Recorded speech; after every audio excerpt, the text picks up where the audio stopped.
Pinag-aaralan ng Department of Health na ideklara bilang public health emergency ang pagdami ng mga nagkakaroon ng human immunodeficiency virus o HIV. May unang balita si Katrina Son.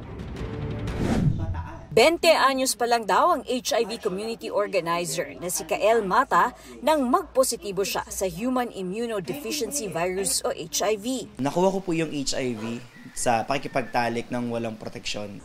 Ayon sa World Health Organization, isa ang unprotected sex sa factors kaya naipapasa ang HIV. Maaari raw maipasa ang HIV sa pamamagitan ng palitan ng mga likido ng katawan mula sa mga taong may HIV. Base sa datos ng Department of Health, mula 21 kaso ng HIV kada araw noong 2014. Dumoble ito sa 48 bagong kaso kada araw noong nakarang taon. Sa datos natin, tayo na ang pinakamataas na new cases dito sa Western Pacific region. At ang nakakaalarma ayon sa DOH, pabata ng pabata ang nagpupositibo sa naturang sakit. 500% daw ang itinaas ng mga kaso ng HIV sa mga edad 15 hanggang 25. Pinakabatang na italang Pilipino na nagpositibo, 12 taong gulang mula sa Palawan. Isa sa tinitingnang dahilan ng pagdami ng HIV cases sa mga kabataan ay ang social media dating apps at chat rooms dahil pinadadali raw nito ang pakikipag-meet up para sa sex. Pero giit ni Kael, hindi ang mga ito ang problema, kundi access ng kabataan sa proteksyon tulad ng kondom. If they go to health center, they ask, pwede ba makingi ng kondom? Ang sagot sa kanila, saan mo gagamitin? Bakit mo kailangan?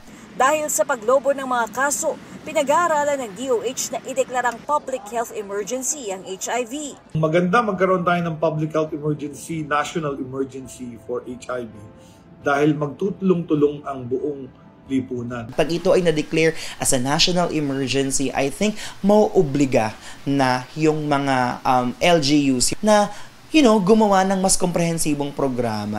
Ayon sa DOH, bukas ang testing kahit sa menor de edad na walang parental consent. Libre ito pati ang antiretroviral na gamot. HIV is not a death sentence. Hinahawig nga namin yan parang high blood is at the end of your life. No, it's not. You just have to take maintenance. PhilHealth even has an HIV package. Maaari rin daw tingnan ang QR code na ito para sa directory ng mga HIV treatment hubs at testing facilities sa buong bansa. Pwede ring magtanong sa mga health centers at mga pampublikong ospital. Meron din sa mga pribadong ospital at non-government organization. Bukod sa kondom, may mga bagong gamot na rin tulad ng PrEP o pre-exposure prophylaxis na iniinom para pigilan ng HIV kung nakikipagtalik ng walang proteksyon. Ito ang unang balita. Katrina Son para sa GMA Integrated News.